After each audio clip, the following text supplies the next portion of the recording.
అత్యుత్తమ ప్లేస్మెంట్స్ తో ఎంఎన్సీ కంపెనీలలో ఉద్యోగమే లక్ష్యమా? ఇంజనీరింగ్ చదవాలనే మీ పిల్లల కలని కేజీ రెడ్డి కాలేజ్ తో నిజం చేసుకోండి. వచ్చిన తర్వాత గ్రూప్ 1 నోటిఫికేషన్ ఇచ్చి ఇప్పుడే మా రాములు నాయక్ చెప్తున్న మా మేనకోడలు డిఎస్పీ అయిందని. ఈరోజు 563 మంది గ్రూప్ 1 ఉద్యోగస్తులను పరీక్షలు నిర్వహించి ఫలితాలు ఇస్తే ఈ పేదలకు ఉద్యోగాలు వస్తే ప్రశ్నించే గొంతు వస్తుందని దాని మీద అక్రమ కేసులు వేసి హైకోర్టులో అడ్డమైన ఆర్డర్లు తెస్తే బలమైన వాదనలు వినిపించి డివిజన్ కోర్టులో డివిజన్ బెంచ్లో ఈరోజు పేదలకు అనుకూలమైన తీర్పు వచ్చింది. 563 మంది గ్రూప్ 1 ఆఫీసర్లు ఇవాళ ఆర్డీఓలు డిఎస్పీలుగా అత్యంత కీలకమైన ఉద్యోగాలు. నేను మొత్తం లిస్టు చూసిన ఎస్సీ ఎస్టీ బీసీలకు మైనారిటీలకు ఎన్ని వచ్చినాయంటే 87% ఎస్సీ ఎస్టీ బీసీ మైనారిటీలు ఈ 563 మందిలో సెలెక్ట్ అయినరు. 87% ఈరోజు ఆ రిక్రూట్మెంట్స్తోని పేదలకు లాభం వచ్చింది. Group 2, group 3, group 4 teachers recruitment, doctors recruitment, nursing recruitment, ఈ విధంగా 70,000 ప్రభుత్వ ఉద్యోగాలు ఈ 2 సంవత్సరాలలో ఇచ్చినాం.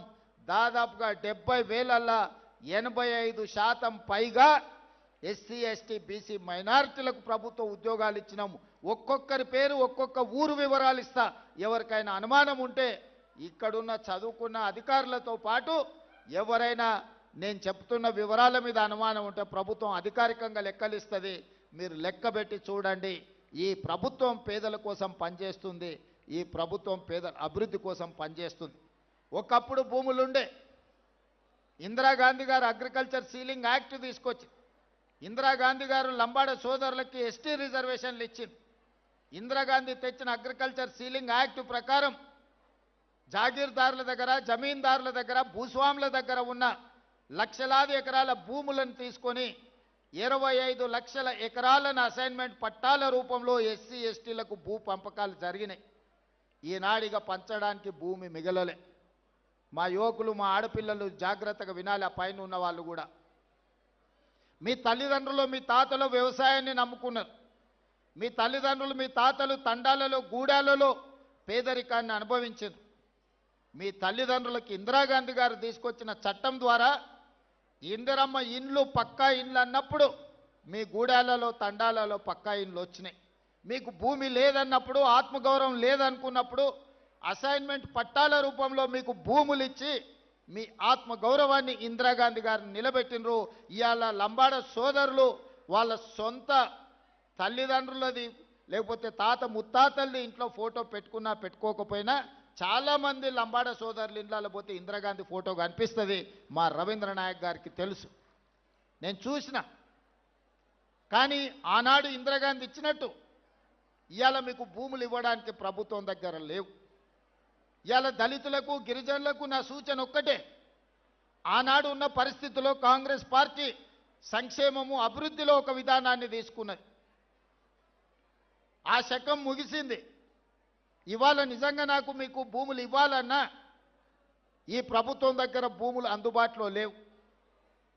ఇక మీరు భూముల గురించి ప్రభుత్వం ఇచ్చే ఏదో సంక్షేమం గురించి ఆలోచన చేయకండి.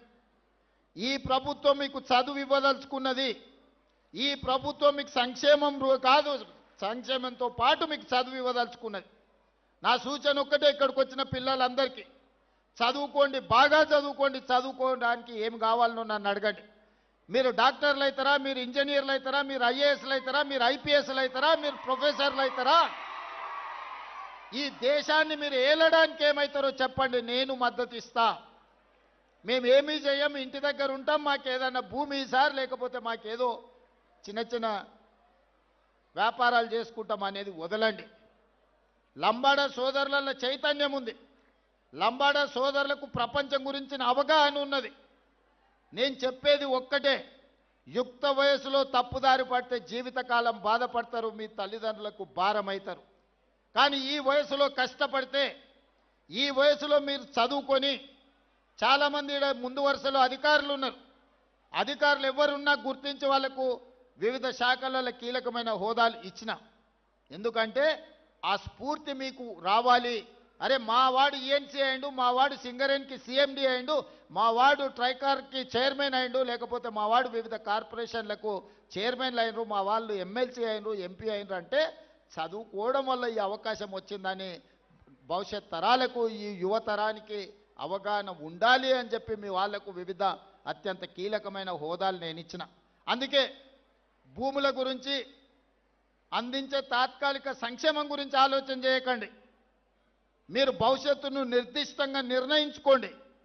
మీరు డాక్టర్ అవ్వాలనుకుంటున్నారా, మీరు ఇంజనీర్ అవ్వాలనుకుంటున్నారా, మీరు లాయర్ అవ్వాలనుకుంటున్నారా, మీరు ప్రొఫెసర్ అవ్వాలనుకుంటున్నారా, ఒక గొప్ప చార్టెడ్ అకౌంటెంట్ కావాలనుకుంటున్నారా, లేకపోతే సినిమా రంగంలో రాములు నాయక్ గారు చెప్పినట్టు గొప్ప టాలెంటెడ్ మంగ్లీలు కాదలుచుకుంటున్నారా, మీరు ఆలోచన చేసుకొని మీరు ప్రొఫెషన్ ఎన్నుకోండి. డైరెక్షన్లెస్గా ఉండకండి. నిర్దిష్టమైన ప్రణాళికను పెట్టుకోండి. దానికోసం ఈ ప్రభుత్వం 100% అండగా నిలబడుతుంది. గత ప్రభుత్వాలు చెప్పినాయి మేము ఎస్టీ హాస్టల్ ఇచ్చినాము, ఎస్సీ హాస్టల్ ఇచ్చినామని. కానీ ఎక్కడైనా ఉండడానికి ఏదైనా వసతి గూడు ఏర్పాటు చేసిండ్రా? కాగితం మీద ఆదేశం ఇస్తే సరిపోదు. అందుకే ఈరోజు ఎస్సీ ఎస్టీ బీసీలకు మైనారిటీలకు ప్రతి నియోజకవర్గంలో young India integrated residential schools 25 ఎకరాలల్లా 200 కోట్లతోని 100 నియోజకవర్గాలల్లా 20,000 కోట్లతోని 25 ఎకరాలలో ఈచ్ క్యాంపస్ ఈరోజు మనము నిర్మాణం చేస్తున్నాము. ప్రతి స్కూల్లో 2,500 మంది పిల్లలు చదువుకుంటారు. అట్లా 100 బాలురకు 100 బాలికలకు 200 young India integrated residential schools కట్టదలుచుకున్నాము. నాణ్యమైన విద్యను మీకు అందించదలుచుకున్నాం. చదివే మీ భవిష్యత్తును మారుస్తుంది. చదివే మీకు సమాజంలో గౌరవాన్ని తెచ్చిపెడుతుంది. నిన్నగాక మొన్న నా ప్రభుత్వం చేసిన సిపెక్ survey, social economic education employment political and caste survey చేసినప్పుడు ఆశ్చర్యకరమైన ఫలితాలు వచ్చినాయి. సర్వేలో పేదరికం కనిపించిన వాళ్ళకు భూమి లేక పేదరికం రాలే, చదువు లేక పేదలుగా మిగిలిపోయారు. కొన్ని సామాజిక వర్గాలకు 20, 30, 40 ఎకరాల భూమి ఉంది, కానీ వాని ఇంటి దగ్గర పరిస్థితి బాగాలేదు. ఆనే గొర్రెలు, ఆనే బర్రెలు, వాటి మధ్యలోనే వాళ్ళు కూడా ఉంటున్నారు. వాళ్ళకి ఎందుకు అనంటే అక్షరం అనేది తెలియకపోవడం వల్ల, ఆ కుటుంబాలు చదువుకోకపోవడం వల్ల వెనుకబాటుతనం అనేది, పేదరికం వేరు, వెనుకబాటుతనం వేరు. గొప్పగా చదువుకున్న ప్రొఫెసర్